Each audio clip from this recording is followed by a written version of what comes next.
and welcome to Think About That Live. I'm Aaron Hale, and here we practice thinking through cultural, biblical, and Christian issues in a Christ-centered and God-honoring way.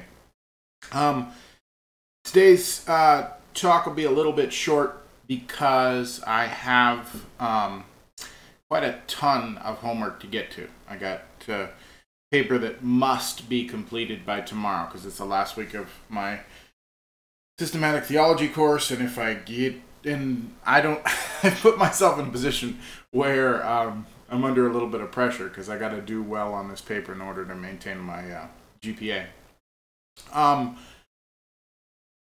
But wanted to talk about a couple of social issues today, and I titled the episode "How Can We Survive?"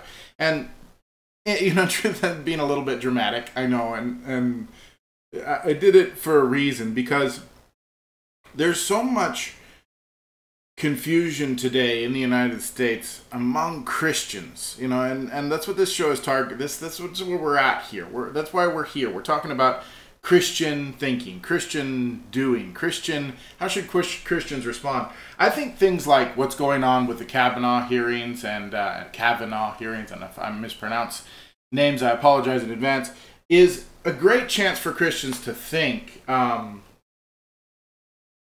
through just using logic, looking at the world around you, and looking at, I'm on Facebook, for example. I'm going through Facebook and I see, you know, this post by this Christian, we support Kavanaugh, and I see this post by this other person, we support Ford, we support, you know, and I'm sitting there going, you know, the Bible talks about justice. It talks about how you do justice.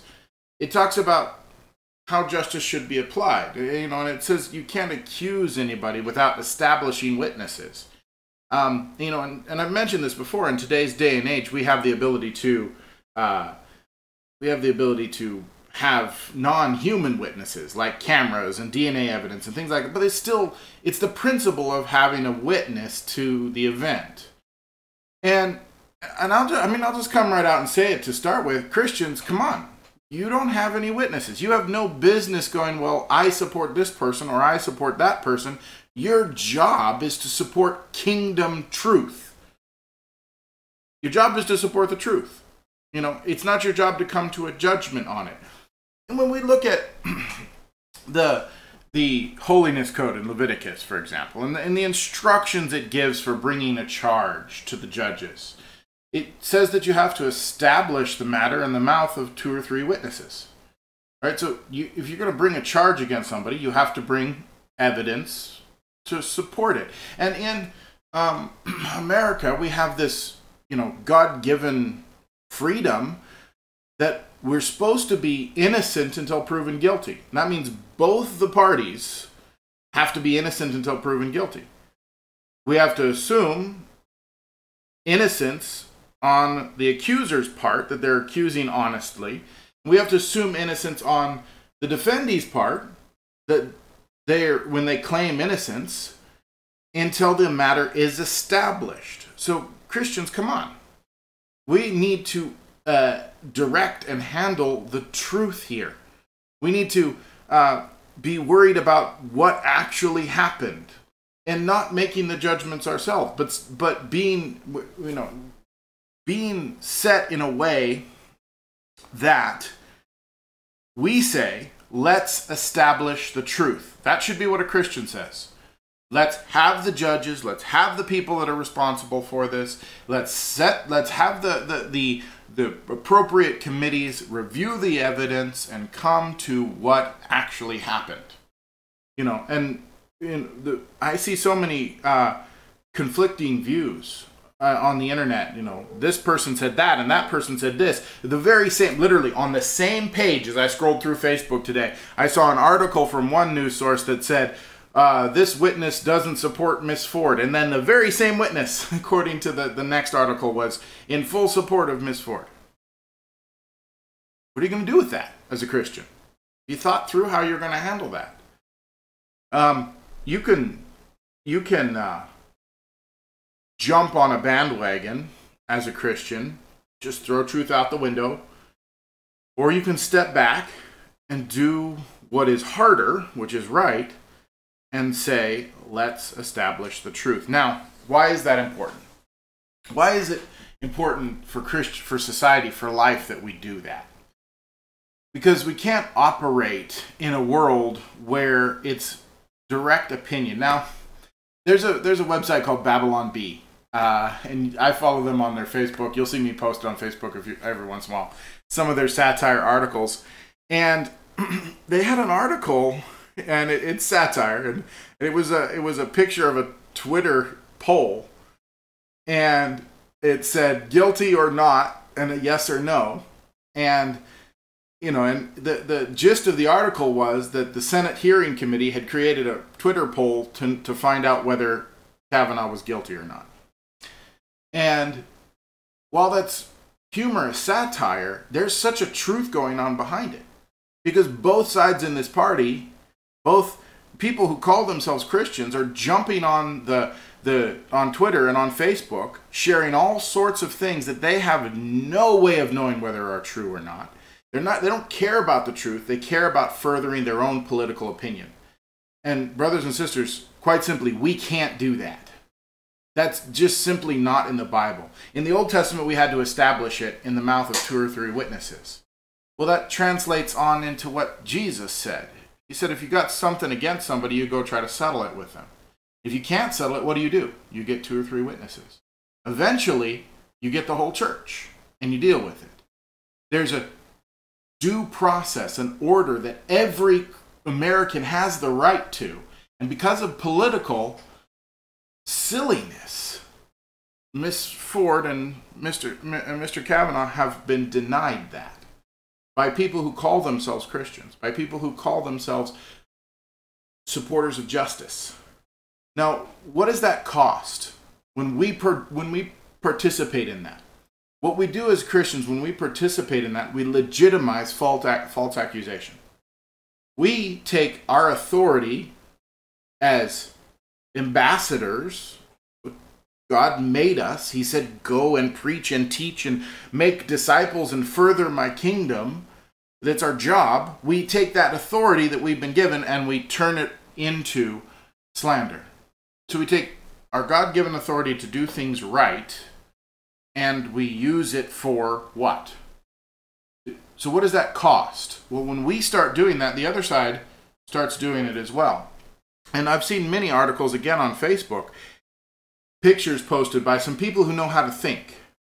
Some Christians who are stepping back going, whoa, whoa, whoa, whoa, whoa, whoa, we can't go this way. I saw a post the other day that said mothers should be afraid for their sons when anyone can just accuse them, and then it's in the court of public opinion about whether they did something or not. I'm paraphrasing the photo or the article, but there's dozens of women, and I appreciate my Christian sisters who are speaking on this, that saying, my husband's in danger. If someone can just come along and say something about him, and then the American people are going to decide for themselves, rather than using due process about what happened. We don't do that as Christians. Now, what happens if we do that? If we allow ourselves in, if we step into that and start speaking our opinion as if it's due process, we legitimize the other side doing the same thing.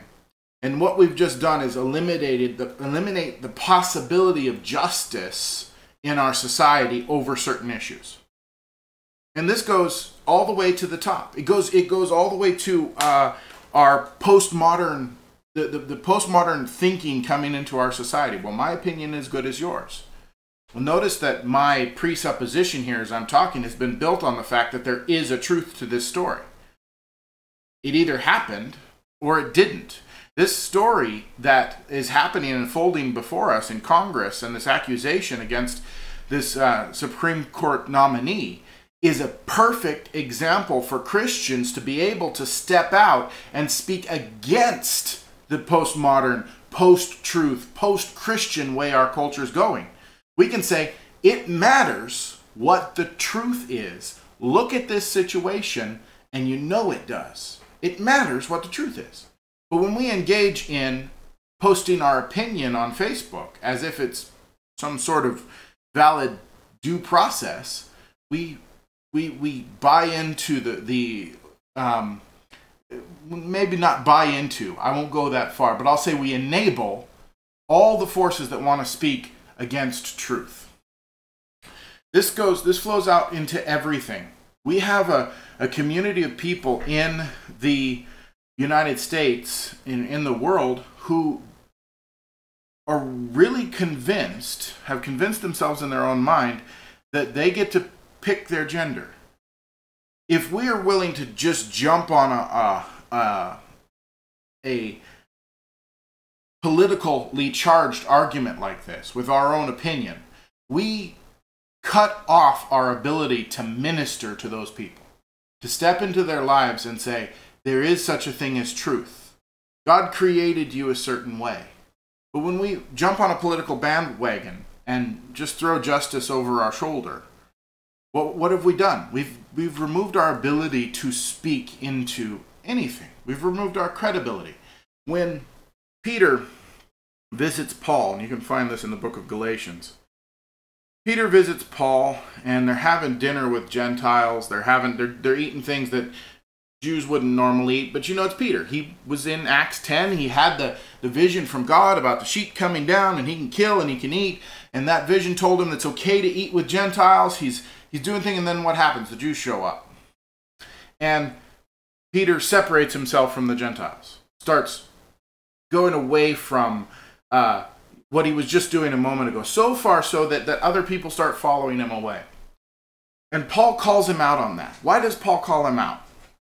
Paul calls him out because that's hypocrisy.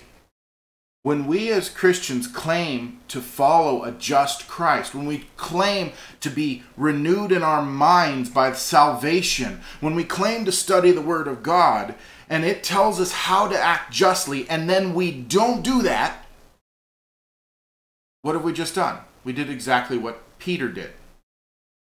We became hypocrites. We can't do that. Our witness depends on our ability or our willingness to be consistent with the Word of God, to be consistent with God's kind of justice. And I have a challenge for you, Christian friend. If you're out there posting what's right or wrong about Kavanaugh or the whole story, in your own opinion, take it down. Take it off Facebook. Take it down. Be on the side of justice. Say, let's have the hearing. Let's have the appropriate people review the evidence. Let's find out what the truth is and react and respond and do based off of that. And that alone. If we as Christians will do that, that will have ripple repercussions throughout everything in our society.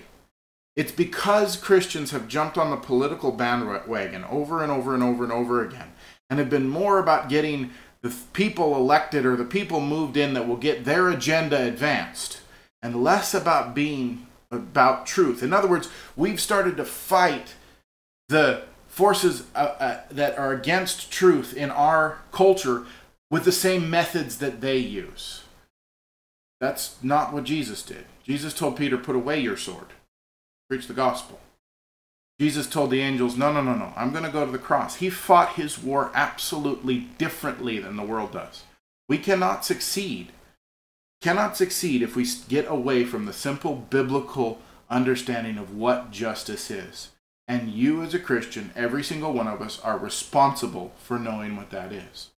From a pastor to the Christian that is just born, it's written plainly in the Word. It's not hard to find. It's the principles for justice are throughout the Word until God comes down and says that he loves those who seek justice and love mercy and walk humbly with their God. He sums up all of the commandments with what is the first word he starts with? Seeking justice. If Mr. Kavanaugh did something wrong, justice needs to be served. If he's being slandered, justice needs to be served. That's what Christians need to be about. And if we're about that, all of the other places about truth that we need to speak on, the murders that are happening every single day in our country, those things that we need to speak about, we're consistent with acting in truth in this political arena, It will have ripple effects for all of those things. If we're not, that will also have effects for all of those things. We'll teach a whole generation coming up that it's okay to abandon whatever you want in order to get your political position moved forward. We can't do that. I said this episode was going to be short, but I really want you to think about this. I really want you to understand the consequences for thinking as a Christian. There's two consequences I'm addressing here. One is the effect our thinking has on the society.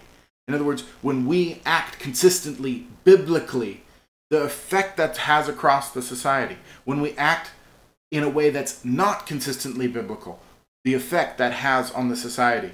And the cost to us. Because I won't lie to you. I would like to jump on a bandwagon and defend the political position because I would like to see Roe v. Wade overturned, and I believe that someone like Kavanaugh in the Supreme Court might have that happen. Notice I use the word might there, I don't know.